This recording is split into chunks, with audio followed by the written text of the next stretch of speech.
3h31, hora de entrevista, aqui no Bandeirantes Acontece. Como falei no fim do bloco anterior, vamos falar sobre algo que vai acontecer nos próximos dias, é a volta às aulas com novidades e que envolvem o uso ou não de tecnologia no ambiente escolar. Para isso a gente vai falar com a Alana Daniele Vasconcelos, que é professora do Programa de Pós-Graduação de Educação da Universidade Tiradentes, e tem muito envolvimento em várias coisas que ela já fez com o uso de tecnologia da informação, cybercultura, entre outros assuntos. Como vai, Alana? Boa tarde para você. Cadê a Alana? Agora está aqui, Alana. Oi, Alana, você está me ouvindo? Tá. A conexão não está legal. Eu estou enganado ou não? Vamos recuperar a conexão, refazer? A gente vai refazer a conexão com a Alana porque deu uma travadinha aí e isso vai nos atrapalhar. Isso só para contextualizar para você que no último dia 13, o presidente Lula sancionou a lei que restringe o uso de celulares em instituições de ensino básico, tanto pública quanto privadas. A medida tem por objetivo permitir o uso de aparelhos apenas em atividades pedagógicas de acessibilidade ou em situações excepcionais, com necessidades de saúde. A decisão vem acompanhada de debates sobre os desafios e benefícios do uso da tecnologia no ambiente escolar. A iniciativa, que já havia sido transformada em lei estadual em 21 estados brasileiros, tem também por objetivo mitigar os impactos negativos do uso exclusivo de dispositivos eletrônicos por crianças e adolescentes. E aí é o uso indiscriminado, né? Transtornos como depressão, ansiedade, dependência de telas. Essa é uma das, entre aspas, patologias aqui. E a exposição a conteúdos inadequados são algumas das preocupações mencionadas. Ao mesmo tempo, críticos da restrição alertam para o risco de retrocesso no uso pedagógico da tecnologia, que tem se tornado essencial na formação dos estudantes e na integração com o mercado de trabalho. Especialistas sugerem que o caminho para o uso saudável de dispositivos eletrônicos na educação está na orientação midiática. A tecnologia deve ser incorporada como uma ferramenta de apoio pedagógico, mas com formação adequada para os professores e alunos. Estou de volta aqui com a Alana Daniele para conversar sobre esse tema. Tudo bem, Alana? Agora sim, boa tarde.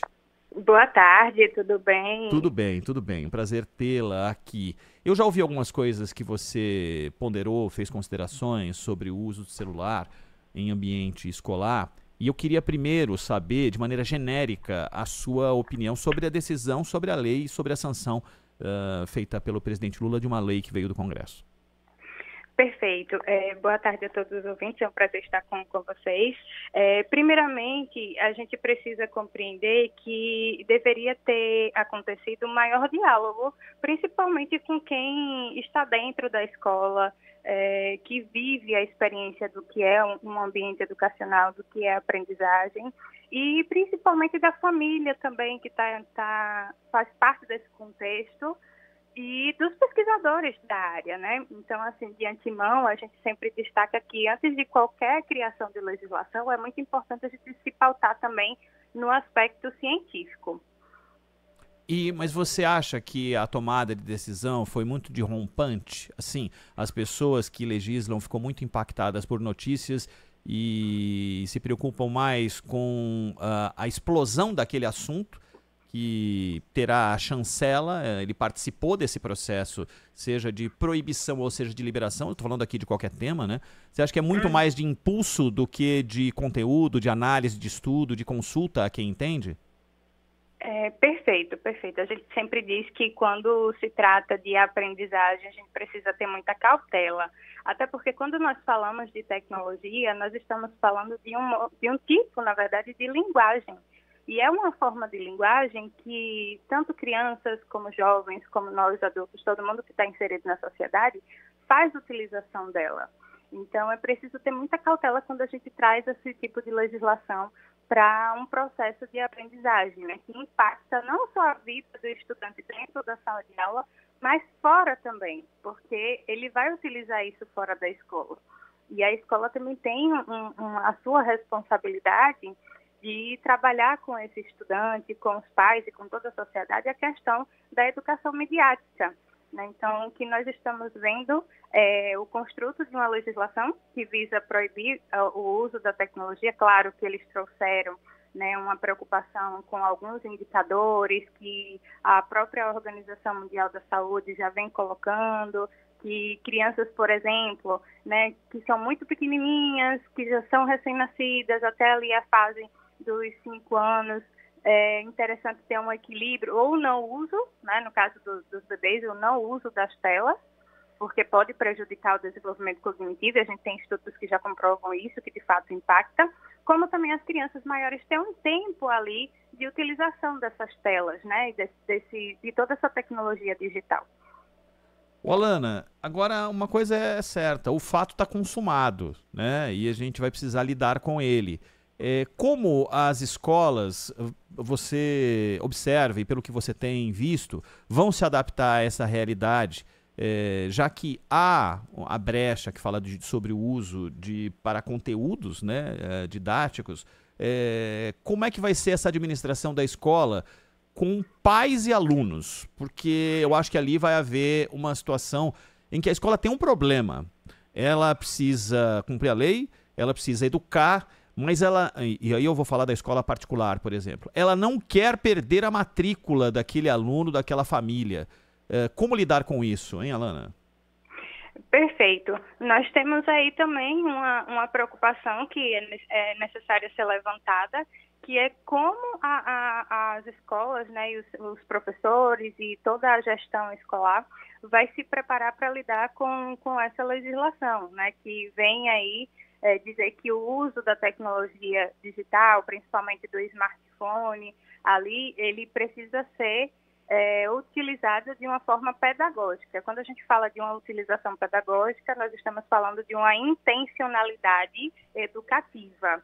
Então, eu só posso utilizar esse tipo de recurso com uma finalidade educativa. Então, eu preciso ter, ao mesmo tempo que vem uma determinação como essa, eu preciso ter outra que embase toda a estrutura escolar de profissionais que nós temos, né, no caso dos professores, que vão estar aí na linha de frente, para lidar com esse tipo de utilização da tecnologia de forma pedagógica. E para além dos professores, o acolhimento também da família, porque as famílias têm um papel fundamental nesse processo para justamente estabelecer uma rotina saudável para os estudantes, incluindo também no âmbito das suas casas, né, dos seus locais familiares, a utilização equilibrada dessa tecnologia, porque imaginem só, a escola vai utilizar de modo, né, pedagógico, mas depois que essa criança, que esse jovem sai da escola, ele faz uso aí, se não tiver, né, um acompanhamento da família, indeterminado, que pode chocar com o encaminhamento que a escola faz. Então, as escolas também precisam se atentar que a família vai ter um papel fundamental nesse processo educativo. Você prevê muito problema de aluno chegando com celular na escola e a professora falando, não, esse daqui a gente vai ter que deixar aqui numa caixinha, ou seja lá o que for. Eu sei que em muitos lugares isso já é desse jeito. E as crianças não entram com celular e tudo mais e tal. Mas você prevê que devem haver situações de difícil gestão nesse início, principalmente?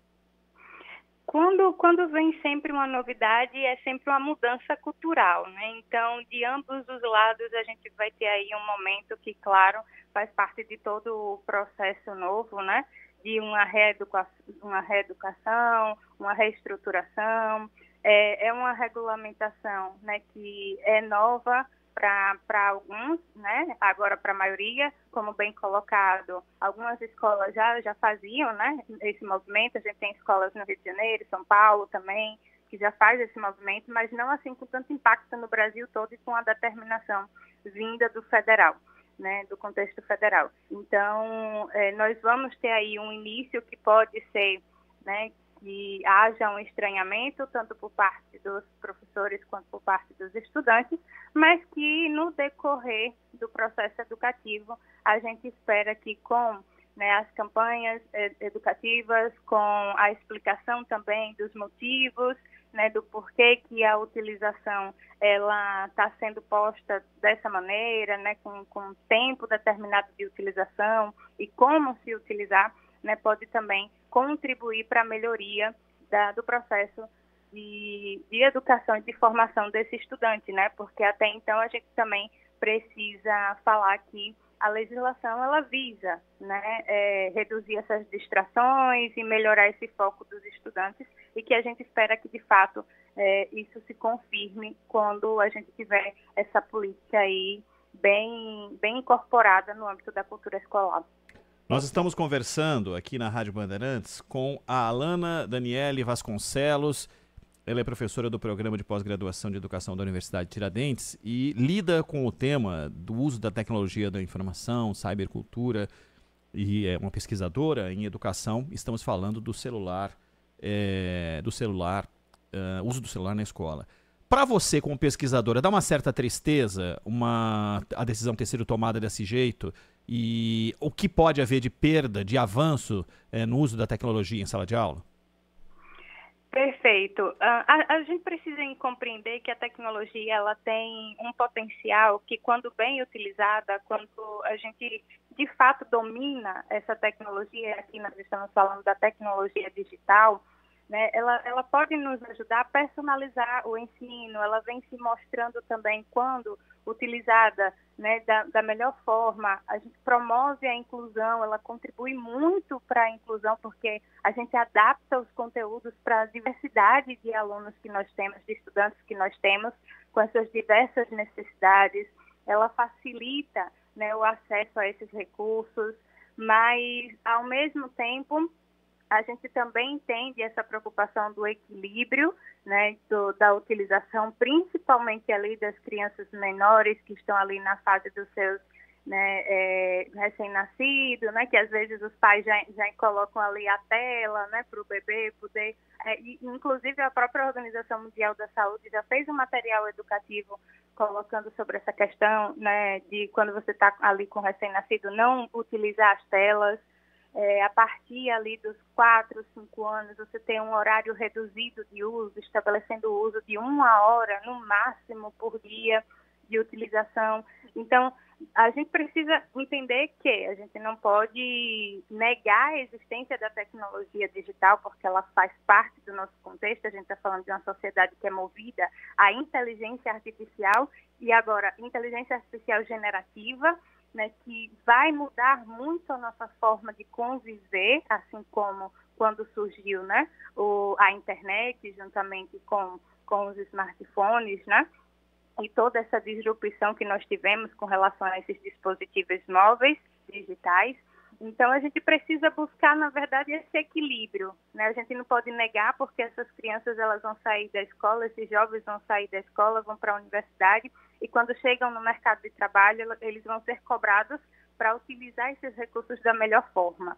Então, a gente também precisa entender esse contexto. Eu não posso negar a existência da tecnologia digital, mas eu preciso também trabalhar um equilíbrio dessa utilização e utilizar aí essa tecnologia para superar essas barreiras, né, com relação à inclusão, à melhoria dos processos diários da escola, de vida do ser humano também, porque a tecnologia ela foi criada, né, e está aí para o nosso uso, e que a gente faça um bom uso dela, né? Se bem aplicada, ela pode, de fato, a legislação aí ajudar a reduzir essas distrações, a melhorar o foco dos estudantes, mas também a gente precisa aí ter cautela para a gente não gerar maiores desafios e criar sempre estratégias alternativas para engajar esses alunos.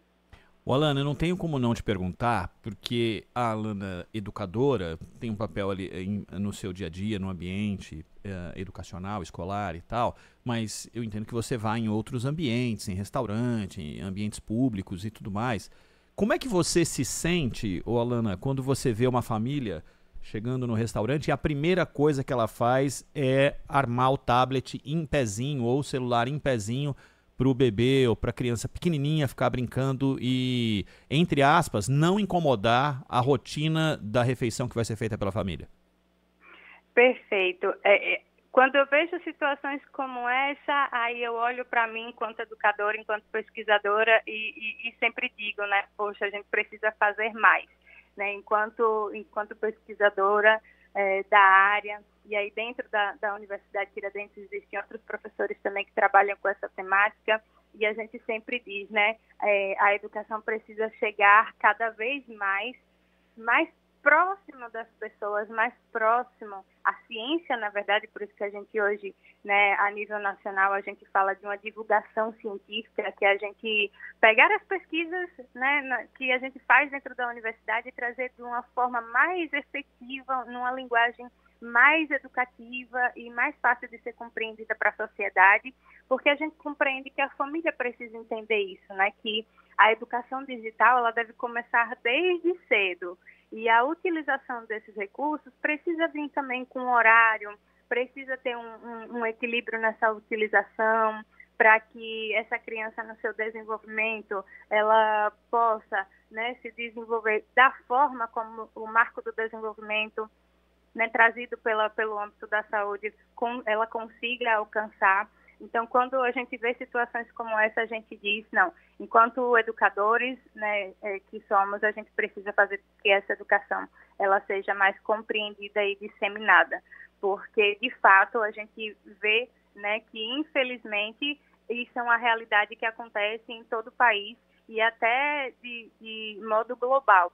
É muito comum a gente chegar no restaurante, a gente chegar em espaços comuns de convivência e encontrar isso, né? Você está com o bebezinho ali, ele não tem nem 4 meses, mas os pais ou os familiares já estão ali colocando a tela, né? Incentivando o movimento das redes sociais.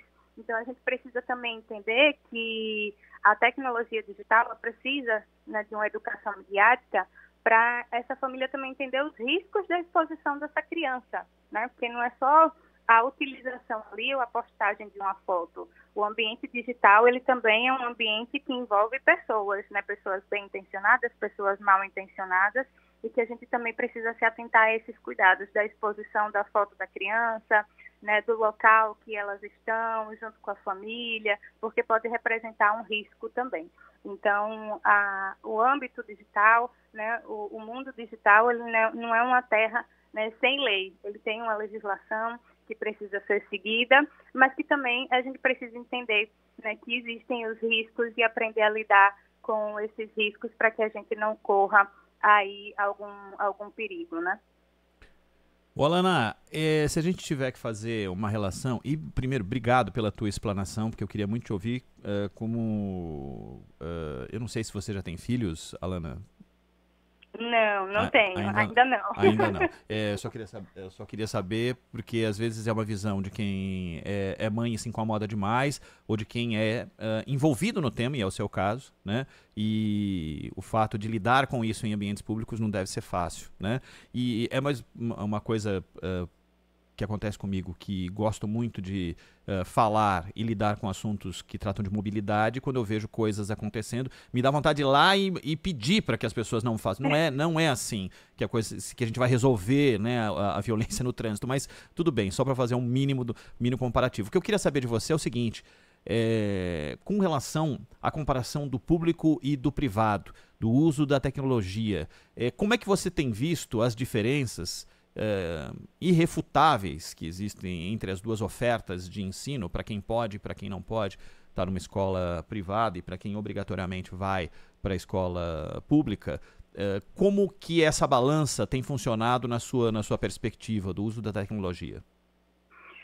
Ótima pergunta. Dentro desse contexto, né, a gente precisa entender que, enquanto Brasil, nós temos uma disparidade muito grande quando a gente fala da utilização da tecnologia digital numa escola, né, privada para uma instituição pública. A gente precisa, enquanto instituição pública, e aí eu convivo também nas duas esferas, e desde a educação básica até o nível superior, né, e o que a gente tem notado é que existe a necessidade da instituição, né, das escolas públicas, melhorarem a sua infraestrutura, e aí as pessoas podem até perguntar, tá, mas é necessário ainda melhorar mesmo com essa determinação, com essa legislação? Claro, porque a legislação vai dizer que a gente pode utilizar a tecnologia, né, de uma forma pedagógica, mas para que esse uso aconteça da melhor forma, eu preciso ter uma infraestrutura adequada. Infelizmente, o Brasil ainda deixa muito a desejar quando a gente fala de tecnologia digital na escola pública, mas são números que a gente nota que vem aos poucos melhorando, porém ainda muito aquém, né? A pandemia deixou isso bem claro, quando a gente teve uma virada muito rápida das instituições privadas, né, na volta às aulas, no online, porque elas já são, em sua maioria, instituições que já fazem uso dessa tecnologia digital no seu dia a dia, para os processos internos, né, de organização da instituição escolar, mas diferente, né, da instituição pública que demorou muito. Por exemplo, aqui em Sergipe, por exemplo, dentro da Universidade Tiradentes, a virada de chave, né, ao longo da pandemia foi somente de uma semana, reorganização de estruturas, todo mundo já fazia uso da tecnologia digital, então todo mundo pôde voltar às atividades ali ao longo da pandemia de forma online, numa velocidade assim muito rápida.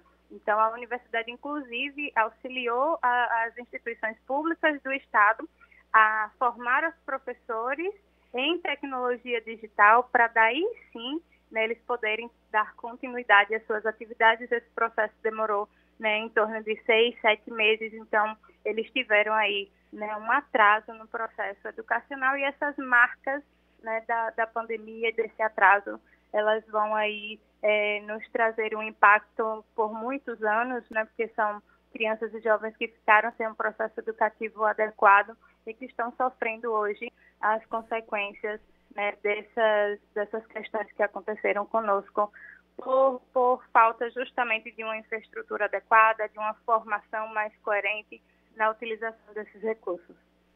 Ou seja, as diferenças só serão aumentadas, só foram aumentadas e vão demandar um tempo ainda para chegar ao mesmo nível que estavam lá no ano de 2020, no início de 2020, quando a pandemia começou, né, Alana?